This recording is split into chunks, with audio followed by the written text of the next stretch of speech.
Soul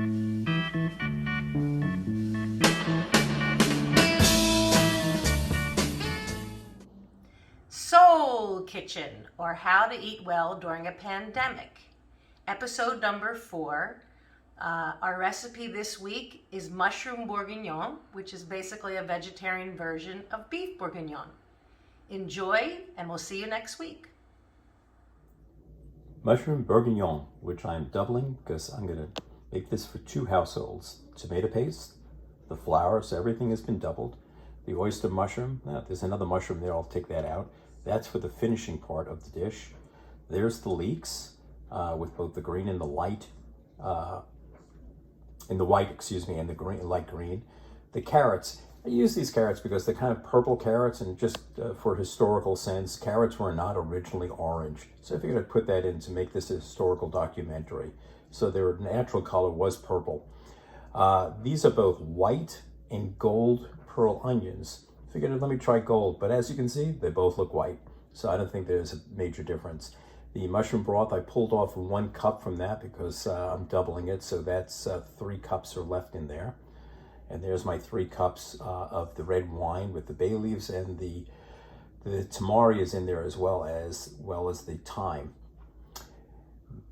There's 4 pounds of mushrooms. I used creminis, portobellos, royal trumpet, hen of the woods, maitake, aka, and I use those because the recipe said it'll give it a brisket-like texture, which is a good thing. So I figured, okay, why not? I like good things.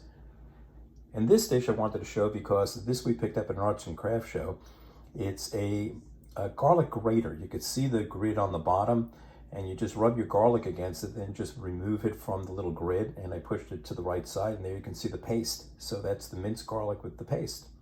Let's go cook it. Because I'm using butter, not oil, for my heat, or my fat rather, I'm going to watch it closely. It didn't say to brown, so I'm going to be careful not to let it get too hot. Remember, no matter what stove you have, the pot, the pan will always have a cool spot and a hot spot. So I like to move the pot around to make sure that it heats up. You can see the pearl onions and the mushrooms are all in there.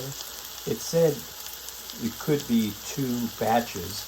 Well, since I doubled the recipe, I would expect this is going to be closer to 4 batches that I'll have to go through. You can hear the nice sizzling. The thing about mushrooms that I know, even in this size pot, is once it releases all its water, it will shrink down quite a bit. So we should still be okay, or I should still be okay, making this as a double recipe. Give it its first stir. Turn over, you can see some of them are just brown nicely. There's the steam that's going to fog up the camera. But what I also want this is, it starts seeing more hot as the liquid is being released from the mushrooms. So the shrinking is going on, and the onions are getting nice and toasted. And I'll come back after we do all the back. Remember when that mushroom and onions were too big to fit in this bowl, but now they've shrunk down quite a bit. So you can see most of the mushrooms are brown. There's a little white on the white trumpet, the royal trumpets, but I suspect that'll boil down a little more. You can see the salt and pepper, and that's after 3 batches. So if you're just doing the regular recipe, it shouldn't be more than 2 batches at all. But I did add a little bit more butter to the 3rd batch. Since I doubled, you can hear that butter sizzling. You can also see the brown that's on the bottom of the pan. That's going to go away once I put in the wine, and we'll probably deglaze it.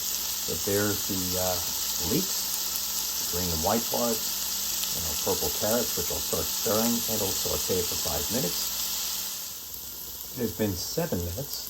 The leeks in some places are starting to turn. So I'm going to give it 1 more minute, and then I'll add the garlic. Just added the garlic. Now we're just going to saute that for 1 minute. You should never really go more than that with garlic because it will go brown very quickly and then develop a bitter taste. So I'm going to quickly do this and go to the next step, keeping the heat on the pot at a low temperature.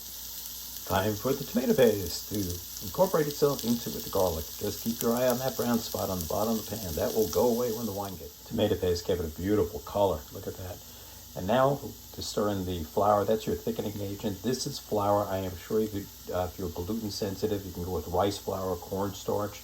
Probably more towards rice flour in this case. I think it gives it more of a better fine texture.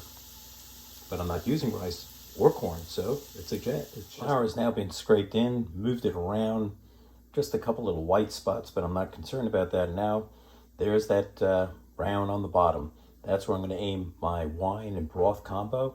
And here it goes, and you'll see what it looks like after. When I poured my wine in, I aimed it dead center and then started scraping it. So you can just really be quite active with scraping it down. It's not going to hurt the pan, especially with the wine, and it totally deglazed it. So the pan's good, and that's all the liquids in there. Next goes the mushrooms, and then we'll simmer away, but stand by. So after about 15 20 minutes, you can see it's starting to thicken up nicely, just like a nice beef bourguignon.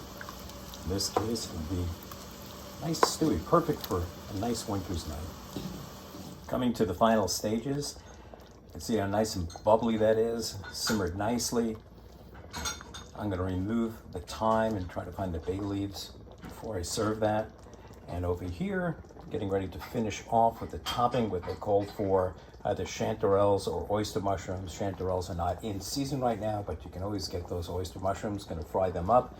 That'll be the topping with the smoked paprika or paprika, depending which part of Hungary you're from.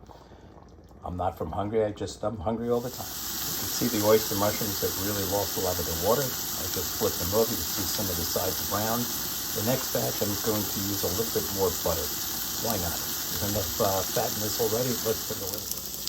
See how nice and brown they are on that side. This is just with a little bit more butter than I did last time, almost 2 tablespoons. I think it fried up a lot better.